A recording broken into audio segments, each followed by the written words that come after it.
Why is common but differentiated responsibilities key to climate diplomacy? Have you ever wondered how countries can work together to tackle climate change when they are all in different situations? The principle of common but differentiated responsibilities, often referred to as CBDR, plays a vital role in climate diplomacy. This principle creates a fair way for nations to cooperate on climate issues, recognizing that while everyone has a duty to protect the environment, their responsibilities vary greatly. Countries have different historical backgrounds, economic statuses, and levels of development. For example, developed nations have contributed more to greenhouse gas emissions over the years due to early industrialization. This means they have a larger responsibility to lead the charge in reducing emissions. They also need to provide financial and technological support to developing nations, which have lower historical emissions and fewer resources. The idea behind CBDR is to allow countries to negotiate climate actions based on their unique circumstances.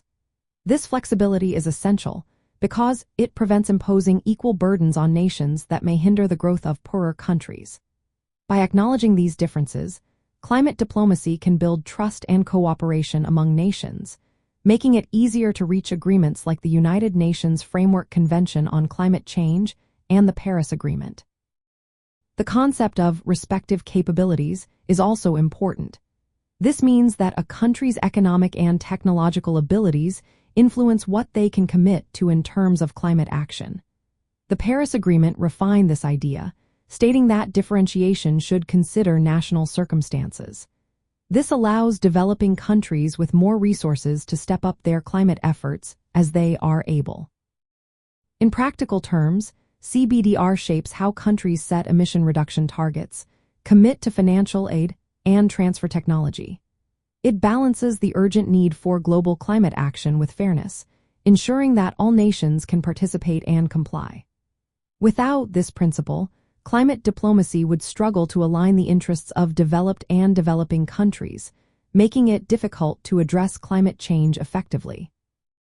Historically, CBDR marked a turning point in international environmental law. It emerged during the 1990 Earth Summit in Rio de Janeiro, linking responsibility to historical emissions and economic capacity.